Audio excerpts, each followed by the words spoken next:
Sir Mallareddy sir పాలమ్మిన పూలమ్మిన కష్టపడి సంపాదించిన పైసలన్నీ కూడా పోయేటట్టు ఉన్నాయి కదా. ఎస్, దిశలో ప్రథమంగా వచ్చినటువంటి వార్త. సో కేఎల్ షురు నిన్న జీవన్ రెడ్డి లీజు వ్యవహారం, నేడు మల్లారెడ్డి భూముల రిజిస్ట్రేషన్లు, ఇవన్నీ కూడా వీటన్నిటిపై ఆరాధిస్తున్నటువంటి కాంగ్రెస్ ప్రభుత్వం, వీళ్ళిద్దరు కూడా చుక్క ఎదురైంది. జీవన్ రెడ్డి అయితే నేను ఫస్ట్ నుంచి సవాల్ చేసిన, ఎందుకు సవాల్ చేసిన అంటే 2 రోజులు నన్ను ఎక్కడ ఊనియకుండా చేసిండు జీవన్ రెడ్డి. వాడు వెనకాల చేసే దందాలన్నీ మస్తు ఉన్నాయి. సో మొత్తం కూడా అన్ని రకాలుగా జీవన్ రెడ్డి డౌన్ అయ్యేదాకా కూడా వదిలిపెట్టాం.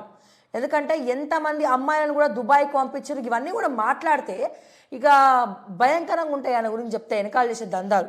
కానీ మొత్తానికి నిన్న జీవన్ రెడ్డి మళ్ళా జీవన్ రెడ్డికి టికెట్ ఇచ్చి కేసీఆర్ గారు మాత్రం ఇక్కడ పెద్ద తప్పు చేసినారు. సో మళ్ళీ ఎందుకు ఇచ్చారో అర్థం కాలే. కానీ అందరికన్నా మోస్ట్ క్రిమినల్ ఎవరంటే అది జీవన్ రెడ్డి. అందరికన్నా ఉన్న శాసనసభ బీఆర్ఎస్ ఎమ్మెల్యేలు ఎవరెవరైతే టికెట్లకి ఇచ్చారో వాళ్ళందరికన్నా ఒక క్రిమినల్ మైండ్ ఉన్నటువంటి ఎమ్మెల్యే ఎవడైనా ఉన్నాడంటే జీవన్ రెడ్డి. సారీ, మాజీ ఎమ్మెల్యే కదా. ఎస్, అండ్ ప్రథమంగా వచ్చింది.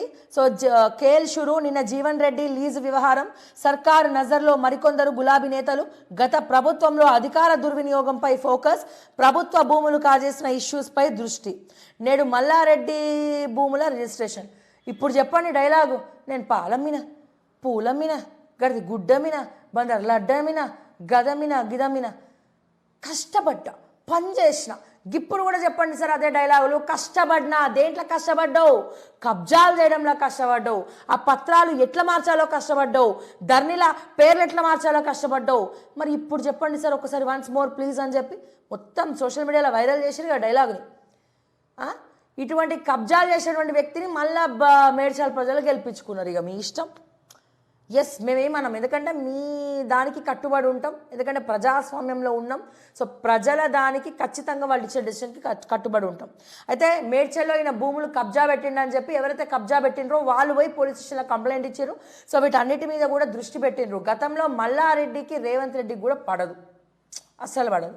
సో మరి ఏమైనా ఉండొచ్చా? బట్ ఆయన కొన్నిసార్లు వ్యాఖ్యలు కూడా చేయడం జరిగింది రేవంత్ రెడ్డి. ఏమని చేసిండు వ్యాఖ్యలు? ఏం వ్యాఖ్యలు చేసిండు? సో ముఖ్యమంత్రి ఎప్పుడు కూడా కక్ష సాధింపు చర్యలు చేయొద్దు, సో వ్యక్తిగత వ్యవహారాలు పర్సనల్గా నన్ను ఇబ్బంది పెట్టిరని చెప్పి నేను ఇబ్బంది పెట్టడము, సో ఇట్లాంటివన్నీ కూడా నేను చేయను అని చెప్పి మరి ఇక్కడ చెప్పడం జరిగింది.